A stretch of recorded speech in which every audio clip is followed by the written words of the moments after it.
And at first there are even people who feel they need that drama to feel that the relationship is still real.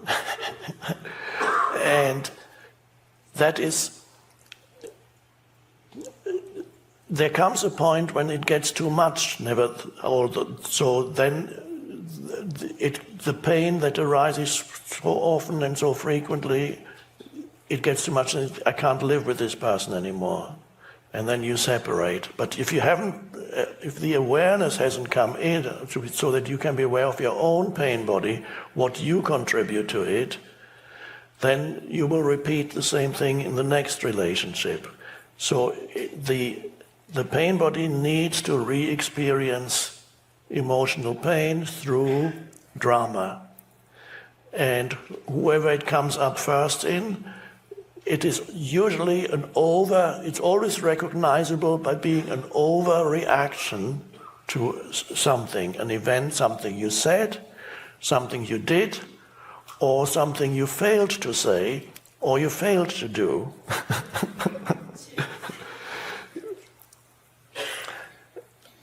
But the person who is displaying the pain body does not know it's an overreaction. So only an outside observer or the other might see that it's an overreaction, but to the pain body it seems a totally natural reaction.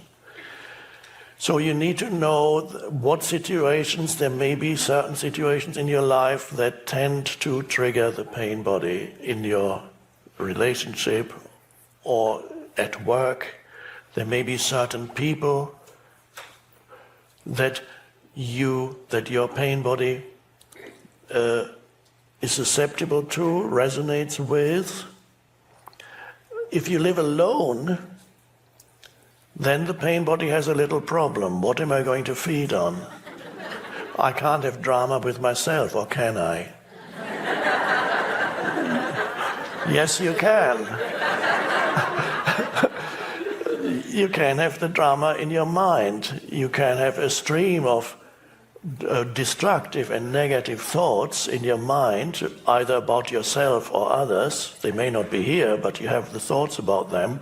They may be in your past, they may be dead.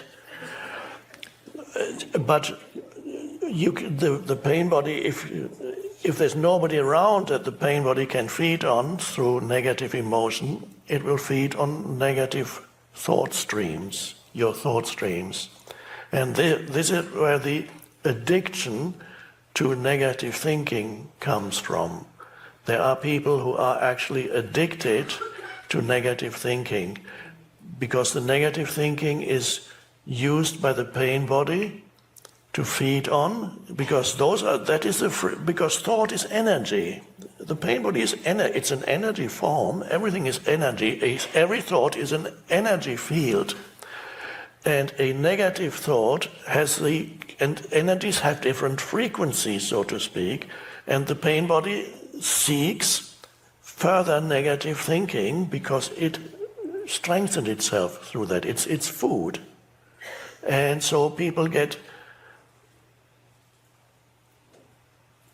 into terrible suffering, terrible misery in their lives, not realizing how it arises. If they knew how it arises, if there were some awareness in the background, and for some people this realization has come through reading The Power of Now, and they suddenly, oh my God, this is what it is. This is what I've been doing, this is what we have been doing for all those years. Okay, and that's a good thing to see that. That's not all, because now the next challenge is to be there when it happens, in the moment. You can more easily see it, okay, that's been going on in my life. But in the moment has, the emotion that comes up has enormous energy and can easily obscure your awareness again. So it requires a lot of vigilance, but being here, for example, is quite helpful because it increases your level of presence, your general level of presence, which then you will have grown this is how I put it, you will have grown in presence power. For example, by being here, even by reading a powerful spiritual book that has been written through presence that can help you, or listening to a spiritual talk, then practicing presence in your daily life when you are not being challenged. But don't wait until you're challenged to practice presence. But a challenge, of course, is a little alarm bell that says, this is your opportunity to wake up and to be present. But don't wait for the alarm bell, because the alarm bell is not going to wake you up if you haven't practiced presence when we are not being challenged. For example, here, walking in nature, being present as you take in all the perceptions, the sense perceptions, being present while you walk, inviting presence into your life in daily situations that are very ordinary situations that are usually regarded as too ordinary really to be acknowledged.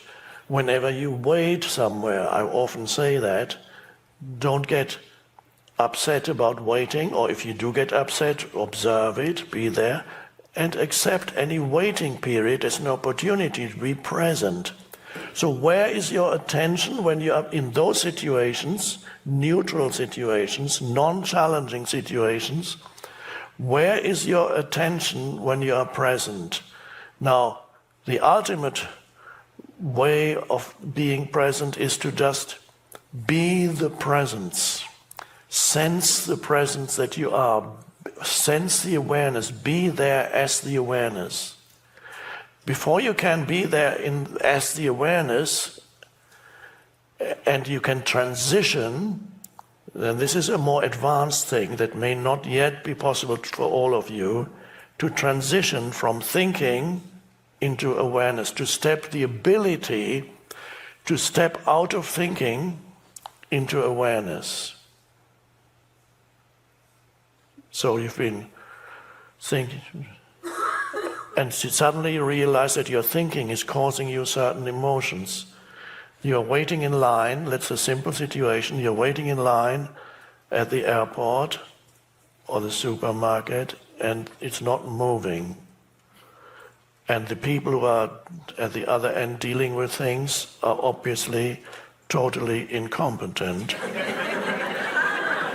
says the mind. How can they allow people like that to be there? Also, your mind will be telling you that you're never going to fly with this airline again, or do your shopping again at this place, and it's all. And then comes the next negative thought, that there's so much, I'm so overwhelmed with stuff that I still have to do, and here I am, and I'll miss that plane. Why is this always happening to me? Why things always go wrong? Don't let me think about all the other things that have gone wrong recently. And you can see, if then you're alert, you will feel, you become unhappy, very unhappy. Now that should be an alarm bell. It can be potentially. It's not a bad thing to be unhappy, because you can use it as an alarm bell that says, oh, there's some lack of awareness here. There must be a lack of presence. I must have been missing the present moment. Is there any way I can get out of that right now? Can I bring my attention back to the present moment? And you realize what you've been feeling, the unhappiness, did not come from standing in line at the airport check-in counter. Because after all, and this is just one example, a simple one, after all, you're just standing somewhere and breathing. There may be a little bit of discomfort. You're not sitting, okay? And of course, if you're physically handicapped, then you might need to do something to sit. But Okay, there might even be a little bit of pain in your legs. Okay, but is that a big deal? It's pain in your legs. Okay. So all that there is you're standing there and breathing. That in itself is not a source of unhappiness. But your mental commentary on the situation is the cause of unhappiness. Once you see that, freedom comes in. And in that moment, you can ask yourself always, what happens if I drop, relinquish, let go the mental commentary? Let's just try something out. I'm going to drop the mental commentary about this situation and just breathe and look around at the people and where I am and see if I'm still unhappy. And that's a beautiful experiment. You can experiment with that. Let's see what this situation is like if I don't judge it.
what does it mean to become aware of a space, a silent space?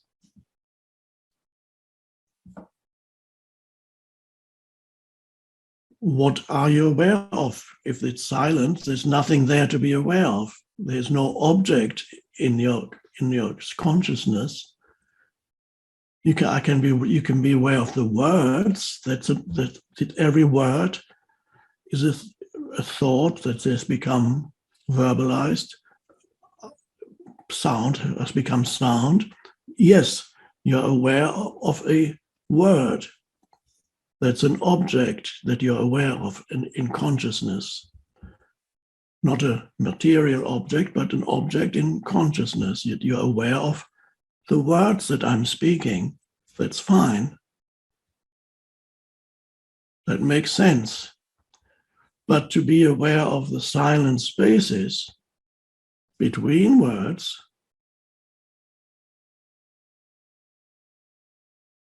it doesn't seem to make sense. Why not? Because there's nothing there to be aware of. There is no object that you are aware of. It's a silent space.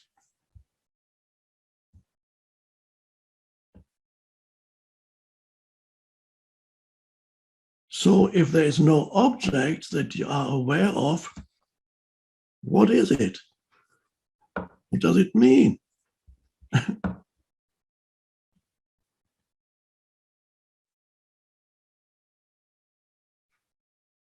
And the answer is very simple. It's called awareness of awareness, self-awareness. In some Indian traditions called self-realization. You're aware of being aware. You are conscious of being conscious. You are the consciousness that is conscious of itself, that has awakened completely. Because before that happened, this consciousness was always identified with some object of consciousness. It was identified with the sense objects. I want this, I like this, I don't want this, I must have that. And it was identified with mental objects that to a large extent represent physical objects, the objects of the thoughts and the object of the senses. It was continuously identified with this, that, and the other, and running after this, that, and the other. And that is called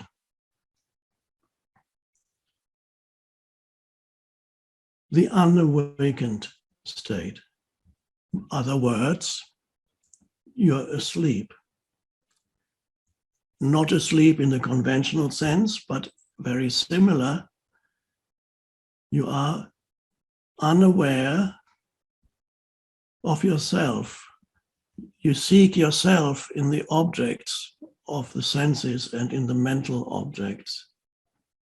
You're really always looking for yourself in things and in thought.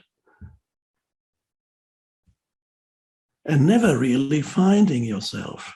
Everybody's lost.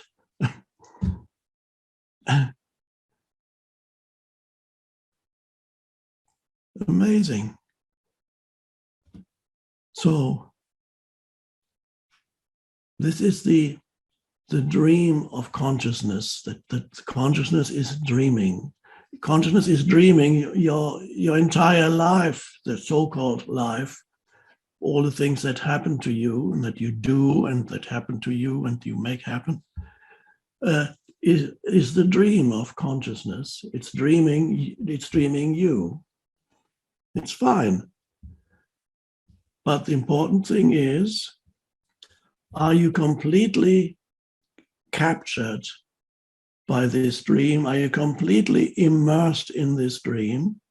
Are you completely lost in this dream? Or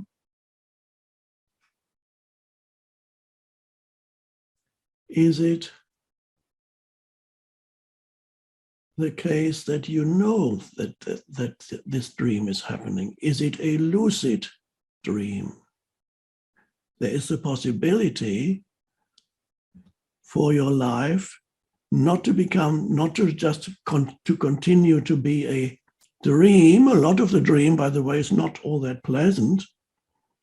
And for some people, or many people, the dream is very often a nightmare, and they're trapped in a nightmare.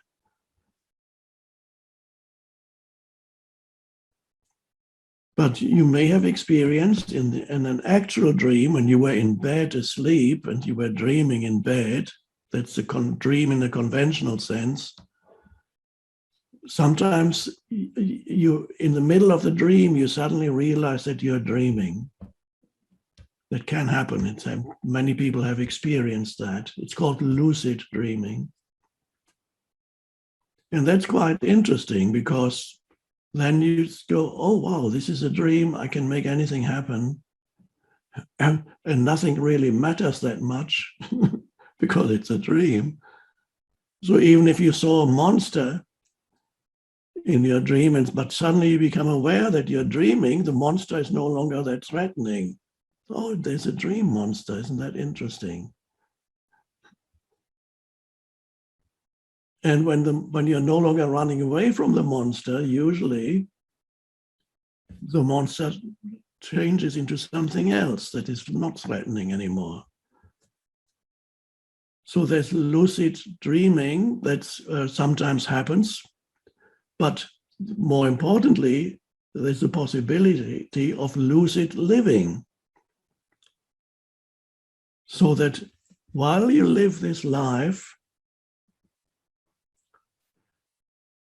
and you participate in this life of the external world, the senses, while this happens, there is an undercurrent of awareness. So it's very important for us to be here, to become familiar with that dimension in yourself, the awakened dimension, become familiar with this awareness.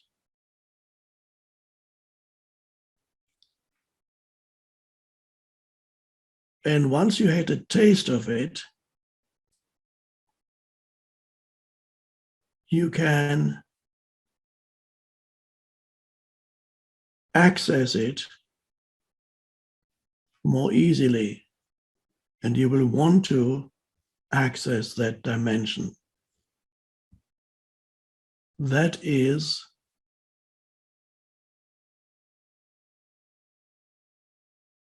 the awakened state.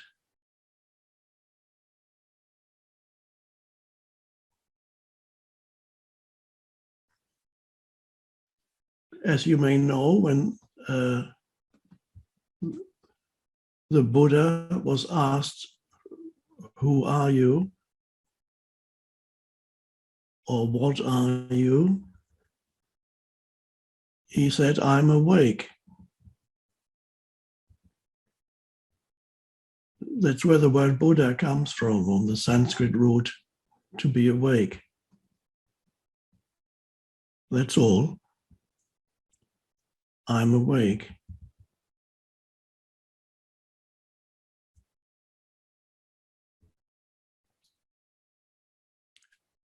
When God was asked in the Old Testament,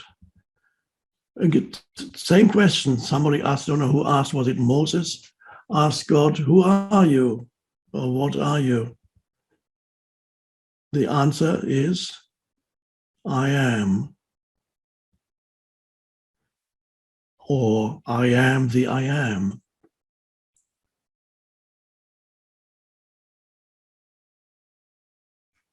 What is I am? I am is the first person singular of the verb to be. Easy to forget that.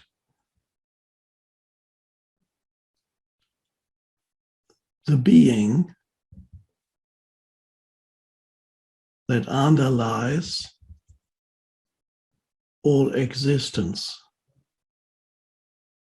The being that underlies all existence.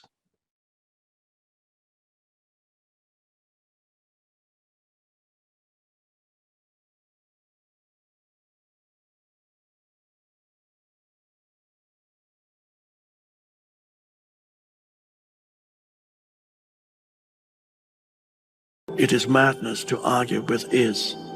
It is. Intelligent action arises if the starting point is alignment with what is internally.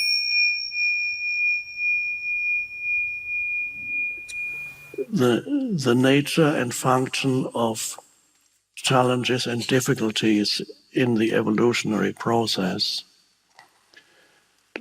We can use the term challenge, which already has a positive spin to it. Something happens and you call it, it's a big challenge. But without the positive spin, you would say, it's really bad. It's so bad what has happened. Then you become more spiritual and say, I'm faced with a challenge. Okay. Now, challenges come in many forms.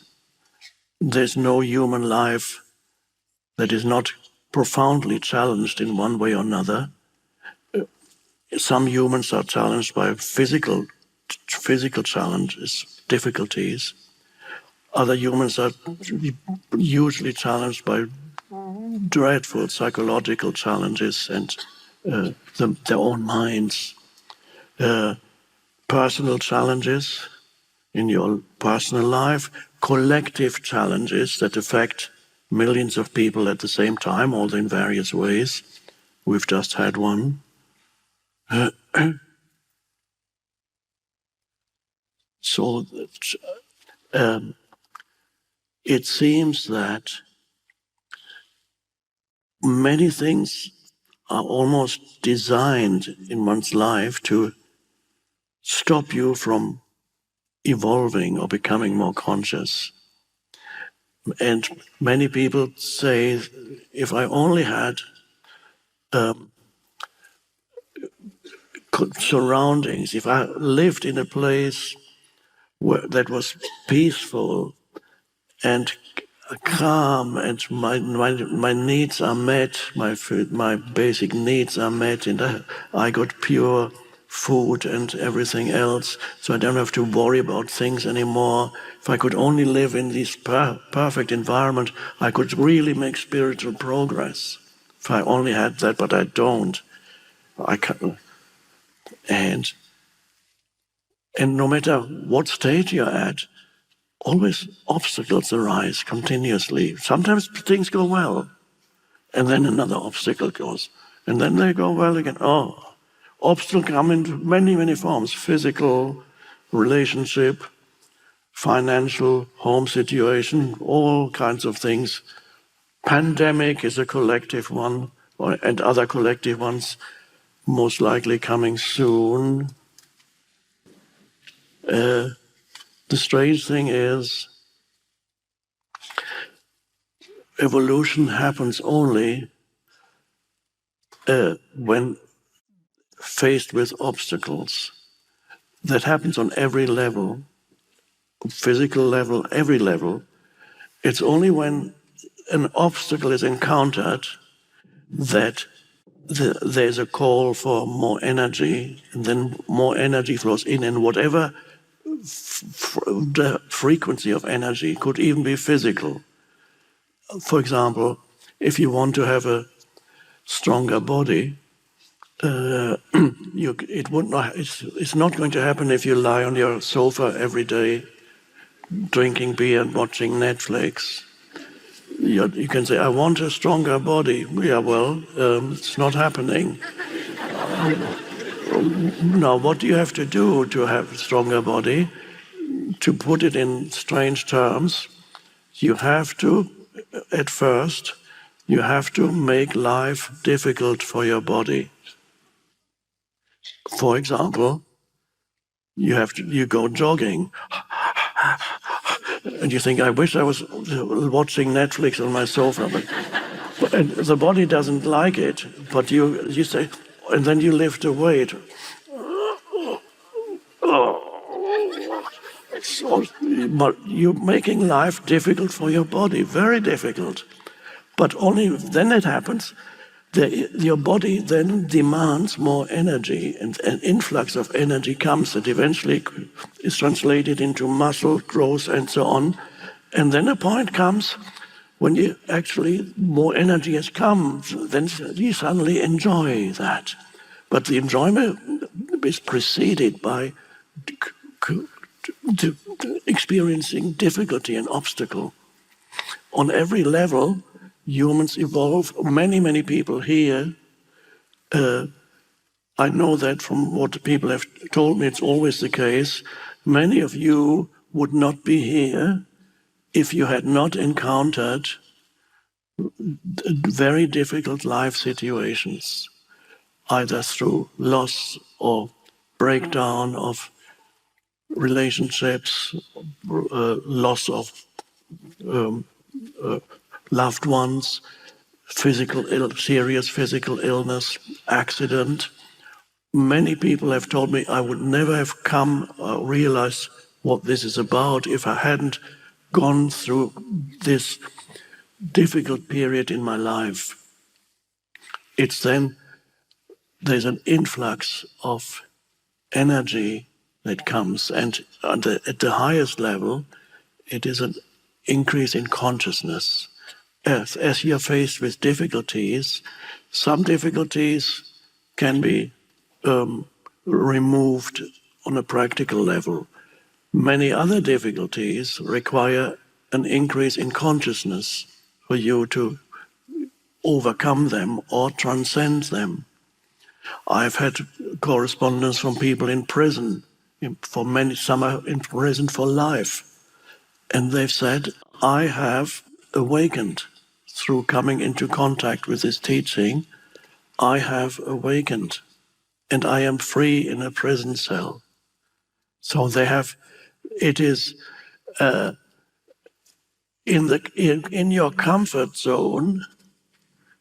It is the very unlikely that the awakening will happen to any human being, as long as they remain in their comfort zone. Perhaps if they'd had, this is the last incarnation, they've already gone through an enormous amount of evolution in previous lifetimes, and then perhaps at a very early age they can already awaken. But most humans, they do not awaken as long as they're in their comfort zones. Oh, it's good enough. Oh. Comfort zone is not all that happy, mostly, but at least it's not too bad. But when you're taken out of your comfort zone, that's where evolution happens, the evolution of consciousness. So in other words, you need the bad to evolve. Sorry. And life doesn't leave you alone. Even after awakening, you got challenges come. Oh my God. But what changes is, and this is important, that you no longer demand that the world should leave you alone and should make you happy. It can't. As long as you think it should, and there's always something wrong when you're being challenged by this or that. You think there's something deeply wrong with my life. I'm being challenged.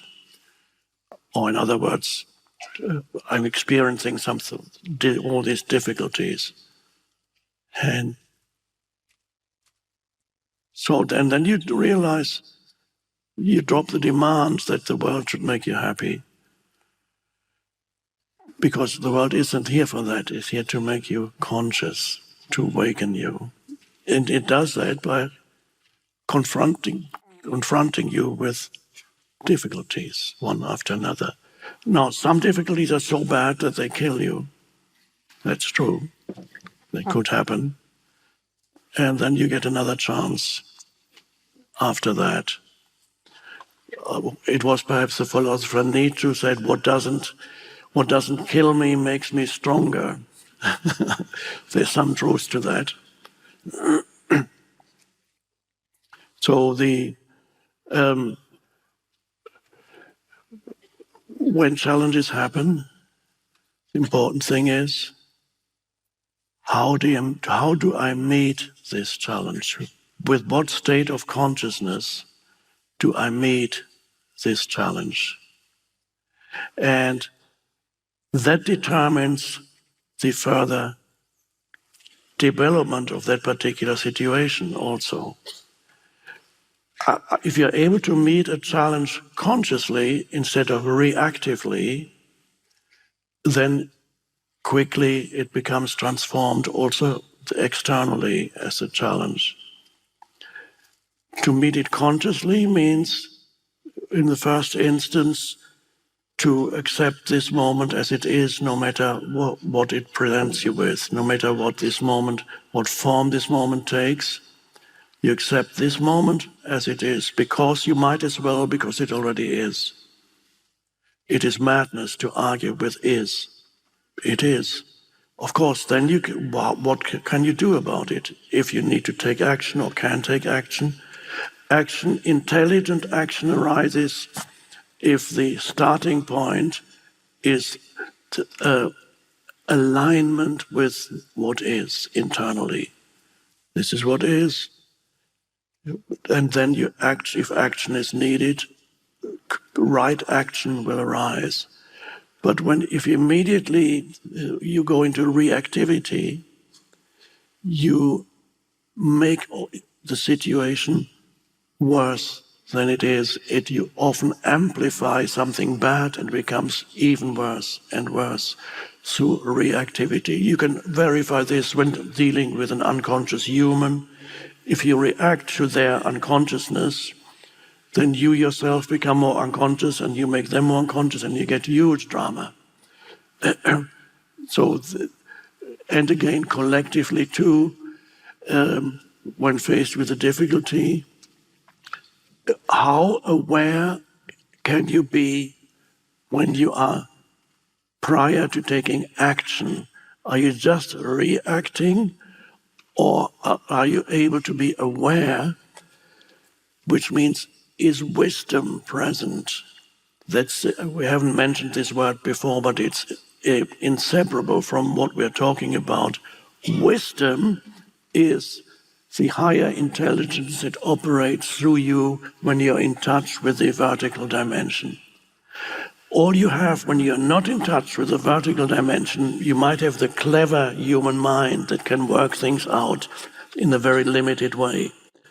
But wisdom is not there. Wisdom can seize the totality of the situation, and in taking action, it considers immediately other consequences of their action in the totality. And not through breaking things down, but there is the same way in which you remember we talked about the two modalities of knowing, conceptual and direct knowing through awareness. And that applies here too when you look at a problem that needs solving. You look at, is there wisdom in what you do or just mental cleverness? And anything you do when you react to a problem, then if you will make it worse, or you solve one problem and create 4 or 5 others in the process of solving one. So the world drama gets amplified through the egoic reactivity that always says, this should not be happening, not aligned with the present moment. So wisdom is what the world needs, and wisdom can only come through awareness. And that is the deeper modality of knowing. Intelligence is not enough. The world is full of intelligent people, so-called. I mean, really, if you really look. Is that intelligence? And they're creating that. What are they doing? They got their university degrees, so I suppose in conventional terms we have to call it intelligence. And then they're creating havoc on the planet. No wisdom. An increase in intelligence will not save us, or an increase in knowledge. What's more, wisdom, only wisdom can, and wisdom is inseparable from awareness, the arising of awareness. It's from the dimension of the vertical dimension of depth, not through thinking. So when you look at a situation and you are able to be alert and still, you look. And then the realization of what action is the right action comes. I was watching a talk with you and Neil Donald Walsh, and he said, we both wrote great books, but the difference between him and you is that you live it. And so first, I just got to thank you for being such an example for something that's truly missing in most of the world. But my question is, what's a day like in the life of Eckhart? It sounds like a bad reality TV show, but yeah. It's not terribly interesting. It's very ordinary, unless when I'm traveling it gets a bit more interesting because there's a plane to catch and there's a hotel and so on. But when I'm not traveling, it's extremely ordinary. I love being, so there's always set aside time for just being still or walking in nature.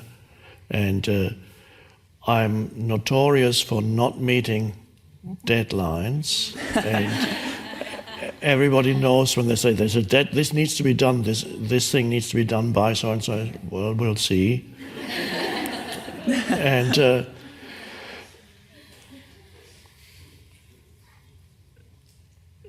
I love night times, so I sometimes don't go to bed until 1:30 or 2 and sleep about 5 hours.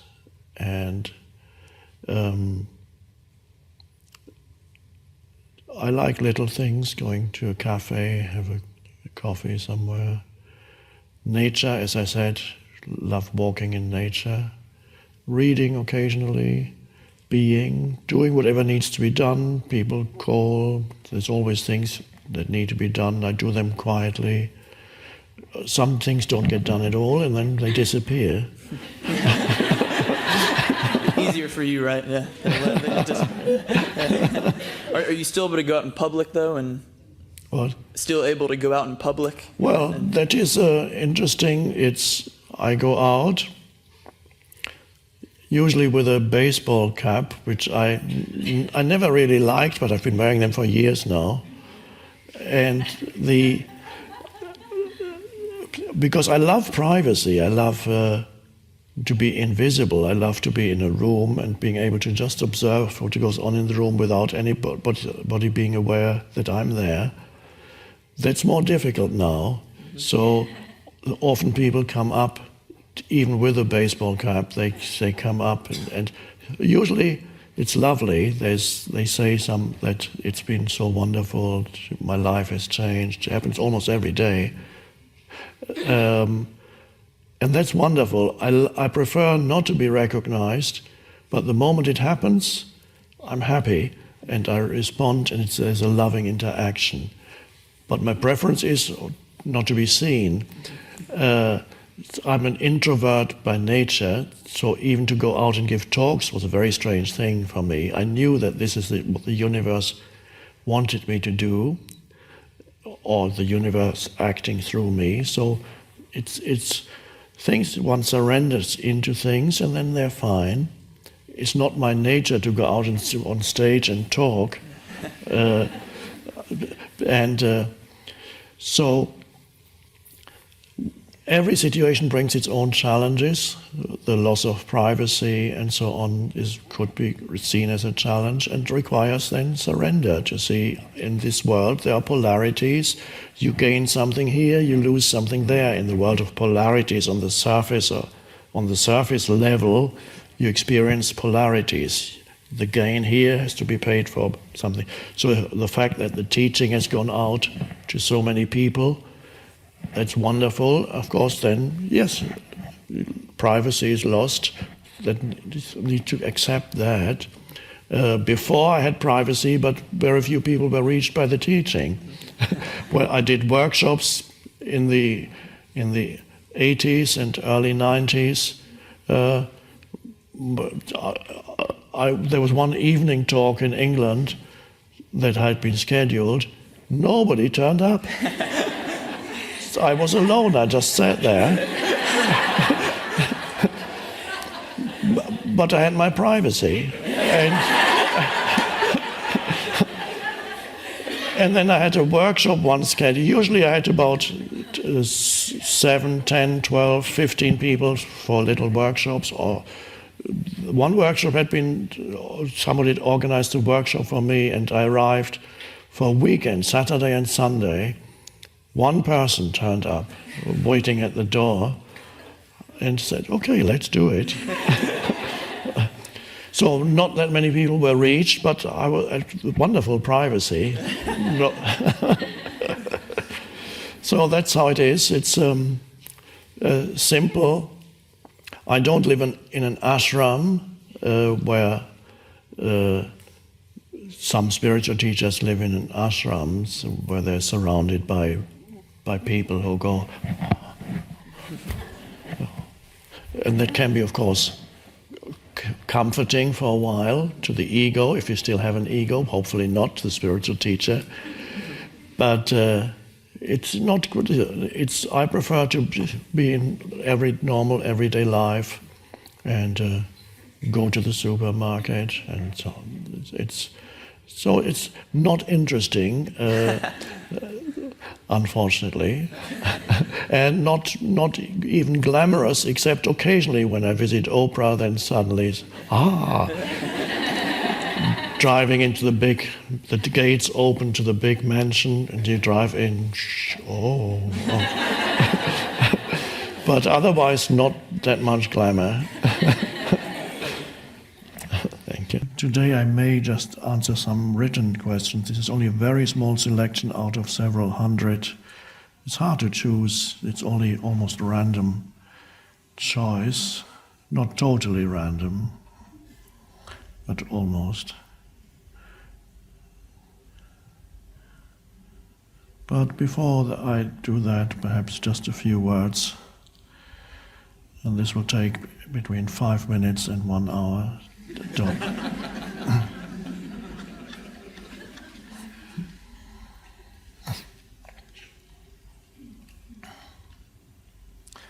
When you want to strengthen the physical body, what do? You exercise. But what is that actually when you exercise? What do you do? When you exercise, one way of putting it is to say that you create difficulty for the body. You create obstacles for the body to overcome. Whatever it is, running on the treadmill, lifting weights. You're creating a difficulty for the body. Any exercise is making life difficult for the body. That's a way of looking at it. That's not a normal way of looking at it. You take the body out of its comfort zone, although there is a stage where the body, once it gets going, the body may enjoy the energy of it. But until that flows, there's a discomfort. And that's the only way the body can get stronger. If the body stays in its comfort zone, then, well, you would be lying on a sofa or in a deck chair. It's very nice, but the body doesn't change. So that's an interesting,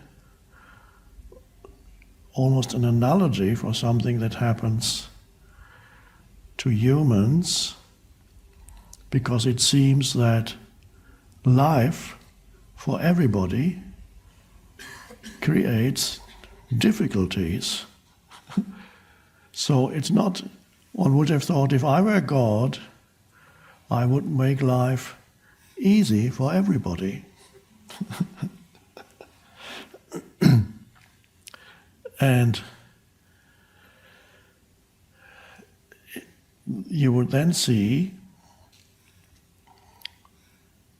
most likely, if you did that, most likely there would be no evolution would ever have happened, or no further evolution if you do it right now. Because it's only, it seems, both on the physical level and beyond, it's only through facing difficulties, which you could also call challenges, which you could also call problems, if you like, which you could also call one damn thing after another.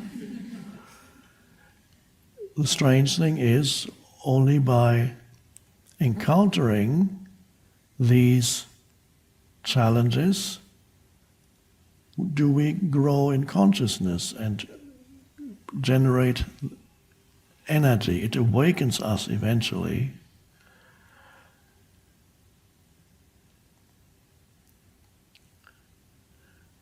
Now, if you overdo physical exercise, you put too much strain on the body, you could kill the body, you could kill yourself, and this has happened. People who were so obsessed with physical exercise that they overdid it. I've read, for example, whenever it was 1 or 2 years ago, a man who wrote about the incredible benefits of jogging died of a heart attack while he was jogging, and he wasn't that old. So you can overdo it, and then instead of the body getting stronger, it dies. And you could also say, when you look at life and humans, life on this planet, probably many other planets, you would say, well, it's all very well. Sometimes it seems to work that through facing challenges and problems we grow. We grow out of identification with mind, we grow out of the ego, we transcend our conditioned state of consciousness, and a new consciousness arises. And if I know, not actually speaking for myself, without facing difficulties and challenges, there would not have been any growth in consciousness and no awakening. If I had had a, what's the word? For example, a trust fund, where you know from a very early age your parents have already looked after your security, and you know from an early age if you don't want to work or anything, you don't have to. You can have a comfortable life without ever doing anything. So there are people like that. There may even be 1 or 2 here, but if you are here and you are a trust fund baby, then other things must have happened to you that created difficulties. It wasn't financial, but there were other things. And even eventually to a trust fund baby, other difficulties will happen. But for quite a while, it could be that this person remains stagnant or might enjoy certain activities or indulge in sensory pleasures until it gets too much, it's no longer satisfying, and then it reaches a critical stage. And sometimes there was a man I met him many, many years ago. I was taken to a kind of cocktail party. I didn't move in those circles, but it just happened accidentally that I ended up there. And somebody took me and says, "You must come and look. You're going to meet the 6th richest man in England," or somebody, a friend of mine who was impressed by these things. So I met this man who became rich apparently because he invented one little thing. He had one idea and became a billionaire. This is not uncommon these days, by the way, with the internet. But this was before the internet. He had one idea, and that's called Tetra Pak, the drinks that come in a carton, and it has a carton that has a particular kind of, opens in a particular way so that you can pour out the liquid. It's a patent, Tetra Pak. So he came up with that, and he became a billionaire. And I talked to him briefly, and then had forgot about many, many years past and forgot about it. And 2 or 3 years ago, I happened to read in the paper that his son, who was by now, he was probably 40 years old, was a drug addict, seriously addicted to drugs, and lost completely control of his life, was adrift completely, and they arrested him. He was driving under the influence of some drugs, and when the police entered his house, they found in one of the bedrooms in big house in Belgravia in London, they found his wife. The dead body of his wife had been in that bed for several months. And he just couldn't face. He hadn't killed her, but she probably died of a drug overdose, and he just couldn't face dealing with it, so he just closed the door, and there was the dead body. This can happen these are extreme cases of trust fund dysfunction.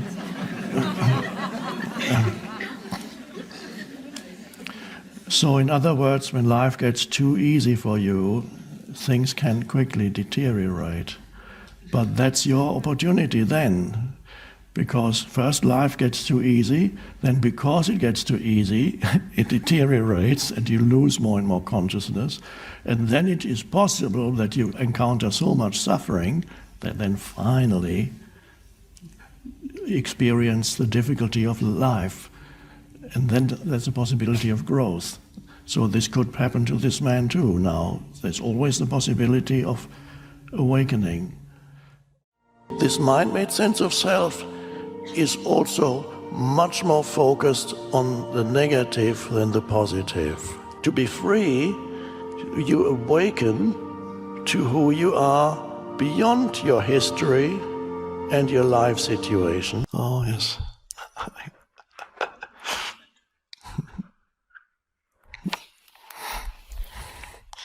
Surrender. Surrender to the light.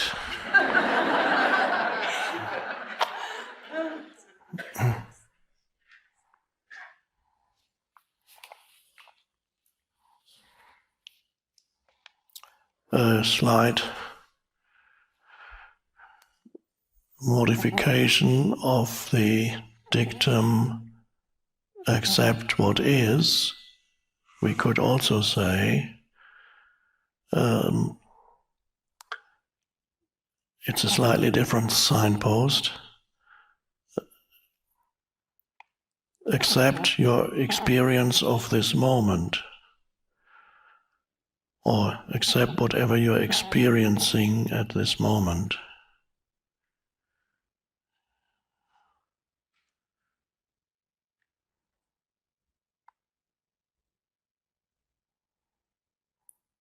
So if you're experiencing resistance,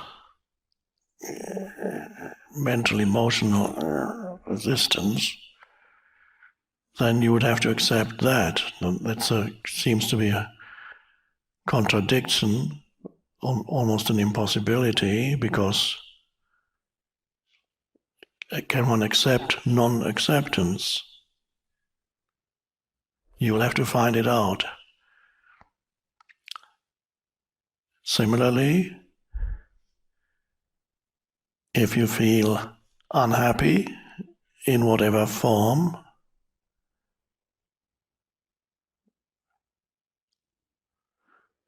instead of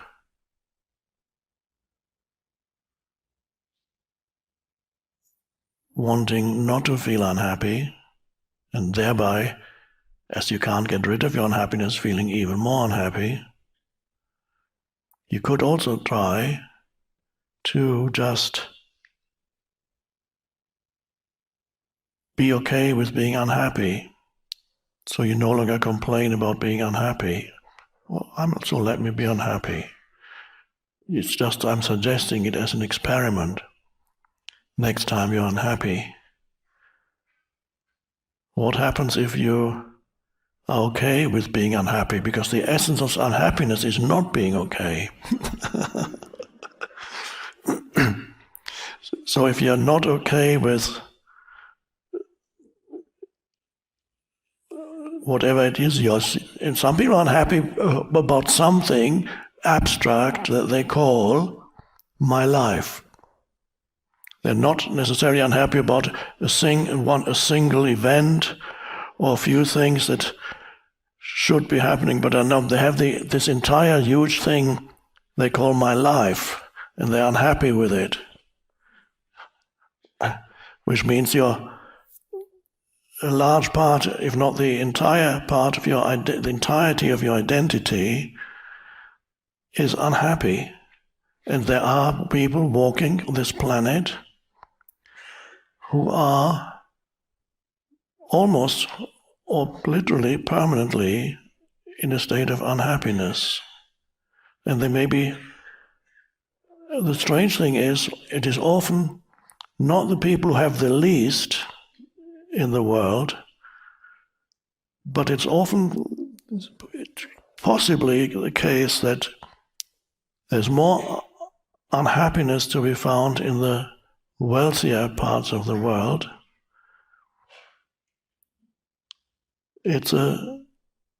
So if you, whatever it is, experiment with it and see to be totally okay with whatever you're experiencing at this moment.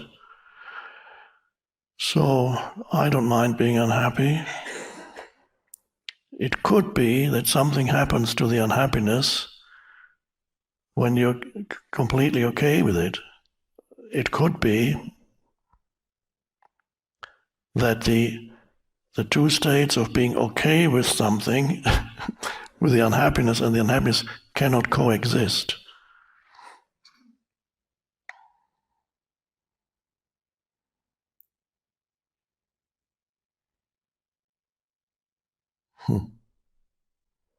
Strange. You might have noticed that the thin layer of ice on the lake is slowly beginning to dissolve in the sunshine,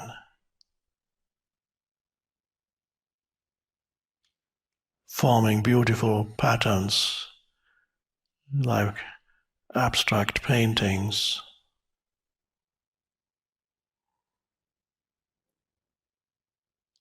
It's just like the patterns in your mind, conditioned mind patterns, slowly dissolve in the sun of awareness. But it's amazing that it does take quite a while for this ice to completely go away on the lake.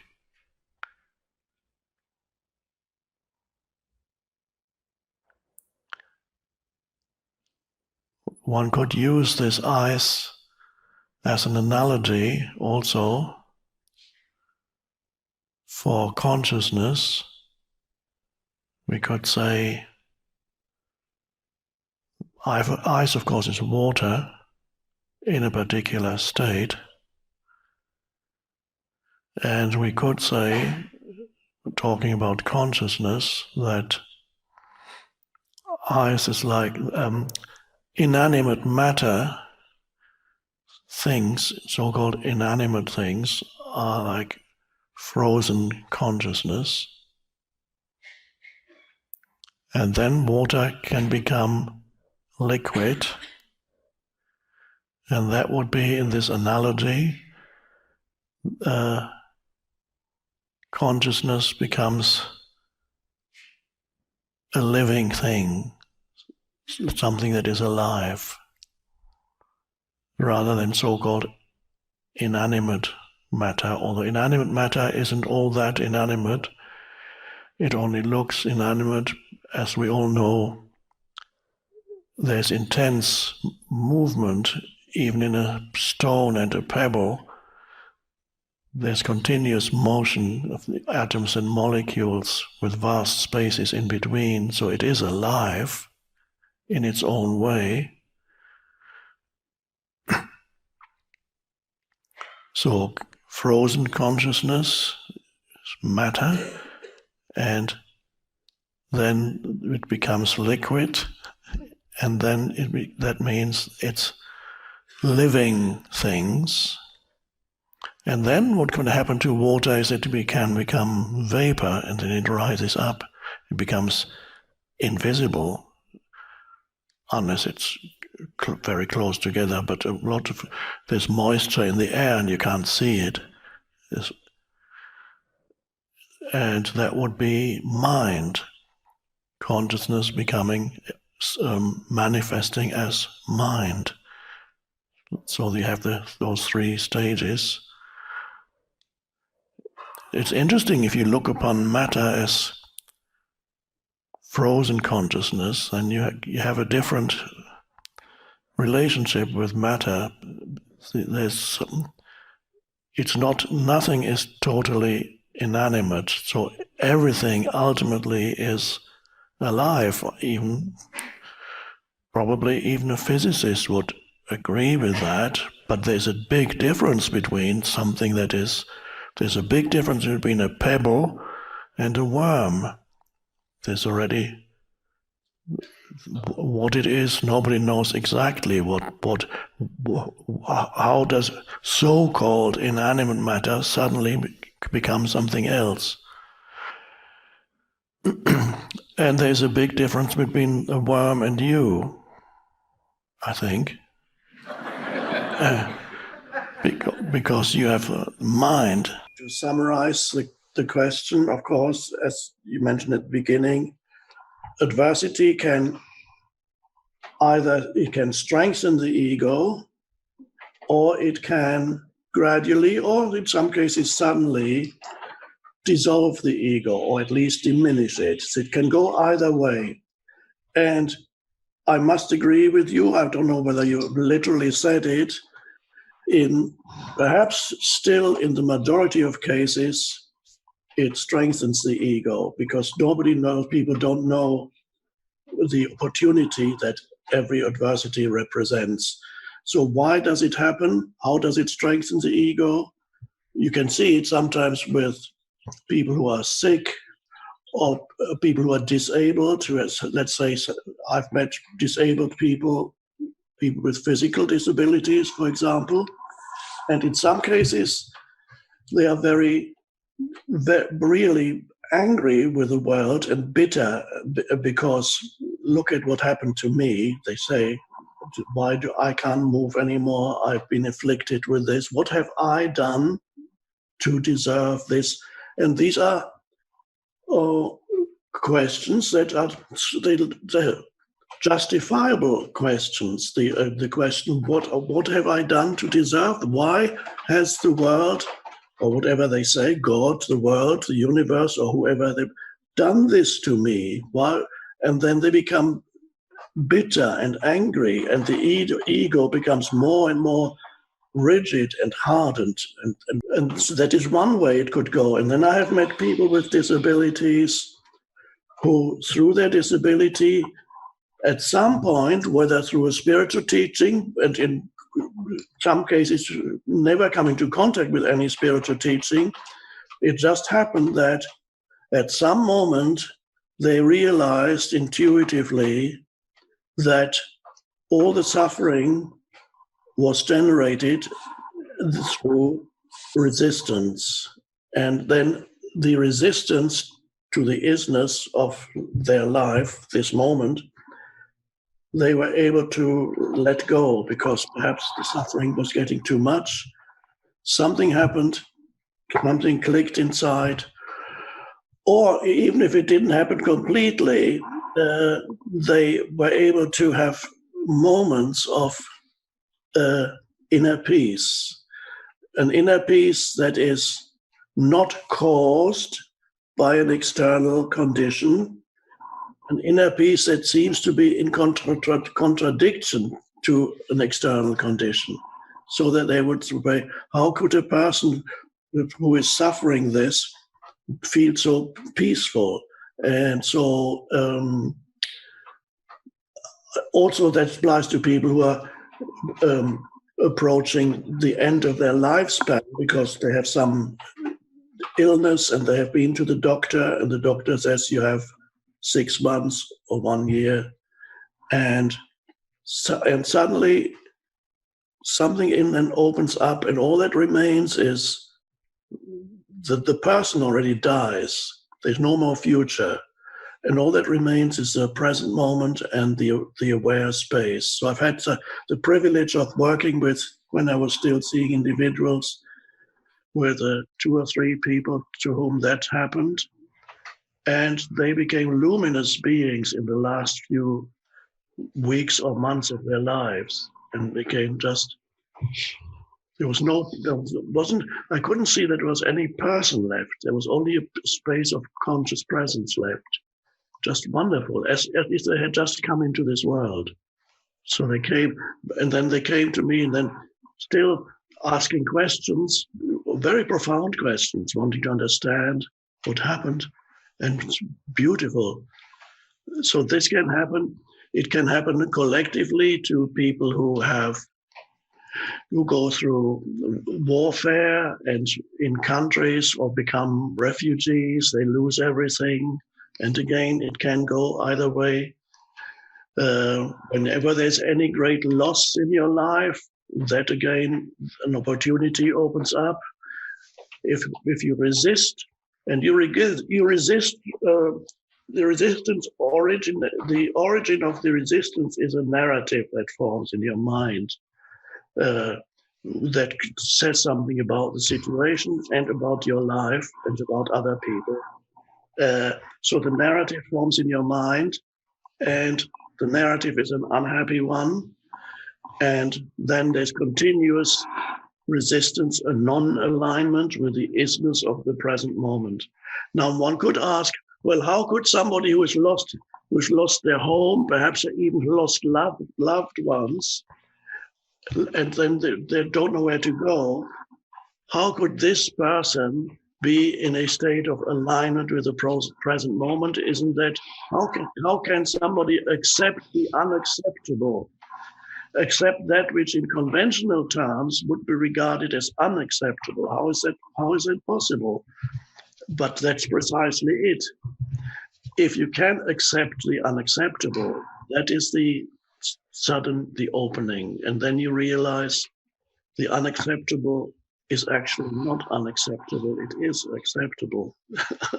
And I was homeless for a certain period in my life, with not knowing what to live on the next day or the next week. And I had already gone into the state of acceptance, so it was a very pleasant experience, but potentially would have been extremely unpleasant. So not having a home was for me already something that was not experienced as something bad. But I knew I had to take some action eventually to get a home. And so gradually something happened. I don't want to talk too much about that. I also mentioned in the New Earth, I believe, when I was at university, there was Stephen Hawkins, the physicist who was confined to a wheelchair, passed away a couple of years ago, whenever it was. He wasn't famous at that time, only famous locally in the university. We would always be in the same dining room having lunch, but not the same table. I never met him, wasn't introduced, but observed him many times sitting at a neighboring table. And the one moment when I held open the door for him, he was coming through in his wheelchair, and I looked into his eyes and I could see there was no unhappiness.